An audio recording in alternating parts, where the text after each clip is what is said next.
ओम शांति। पुराना वर्ष हमसे विदाई ले गया है और नए वर्ष की शुरुआत भगवान के मिलन के साथ हो रही है। जरा अपना भाग्य देखकर मुस्कुराएं तो सही। क्या संसार में कोई ऐसा मनुष्य है जिसकी शुरुआत भगवान के साथ होती हो?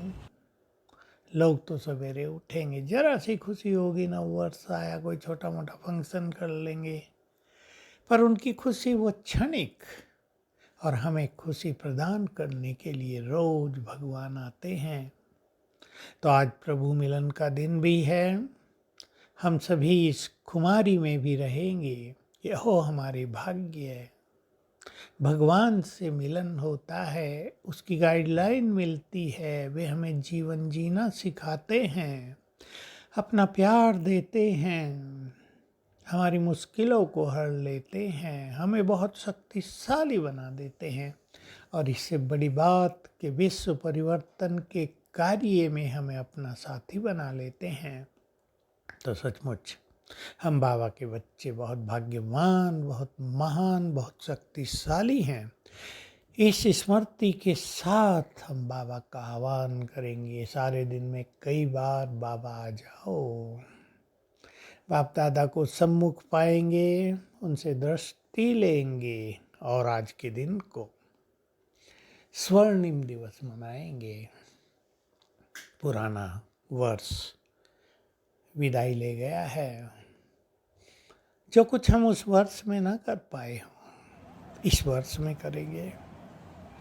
कोई कमी रह गई हो उसको पूर्ण करेंगे, कोई गलती हो गई हो उसको भी सुधारेंगे, किसी से हमने बुरा व्यवहार कर लिया उससे क्षमा याचना करेंगे, और जिसको हमें क्षमा करना हो उसको क्षमा भी कर देंगे। लोग गलती तो करेंगे, अपने लोग धोखा भी देंगे, अपनों से ज़्यादा परीक्षाएं आती हैं, उनको क्षमादान भी दे दें और अपने जीवन की यात्रा को सुखद बनाएं।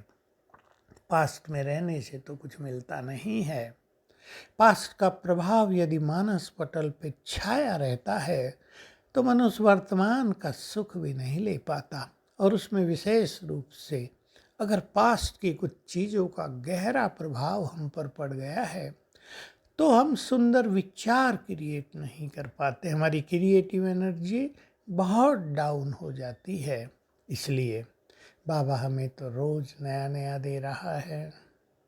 भगवान की छत्र छाया में पल रहे हैं। मनुष्यों के साथ कुछ भी हुआ हो उसे हल्का करके भुला देने में ही भलाई है। इससे हम बहुत आगे बढ़ेंगे। बार बार उन चीज़ों को याद करना या किसी के लिए निगेटिव दृष्टिकोण बनाए रखना, इससे उन्हें नहीं हमें नुकसान होता है। तो हमें अपने बारे में सोचना है, अपने को बहुत अच्छी तरह देखना है और महान बनाना है। हमें महान कार्य करने हैं, भगवान को प्रत्यक्ष करना है, सबके दिलों पर उसका झंडा लहराना है, घर घर को तीर्थ बनाना है। छोटा कार्य नहीं है हमारे ऊपर। और ये तब होगा जब हमारे वाइब्रेशंस बहुत पावरफुल होंगे। और अब तो सत्यता तो यही है कि ये सब तब होगा जब हम साक्षात्कार मूर्त बन जाएंगे। तो अपने को बहुत पवित्र बनाते चले। साक्षात्कार मूर्त वही बनेंगे जो संपूर्ण पवित्र हो जाएंगे।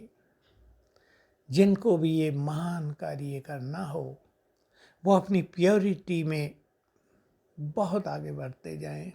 जो सूक्ष्म कमियां हैं, जो सूक्ष्म वासनाएं हैं, उनको विदाई देते चले। और जिनकी प्योरिटी बहुत अच्छी है वो ध्यान दें।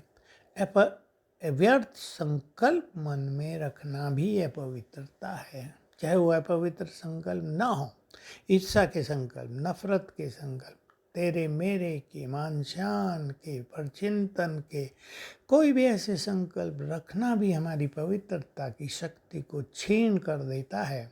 हमें पवित्रता को अपना बल बनाना है। तो आइए नए वर्ष का एक सुंदर प्लान करें।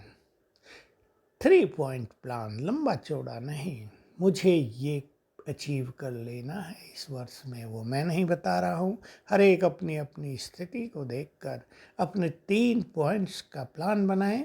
कुछ कमी छोड़ना, कुछ महानताएं भरना और कुछ योग के स्वमान के विशेष अभ्यास करना, तो नया वर्ष हमारे लिए बहुत सुंदर हो जाएगा और हम निरंतर अपने को आगे बढ़ता हुआ पाएंगे। तो नव वर्ष की 2022 की आपको बहुत बहुत बधाई हो। बहुत ही श्रेष्ठ संकल्पों से इस वर्ष को वेलकम करें और आगे बढ़ें। ओम शांति।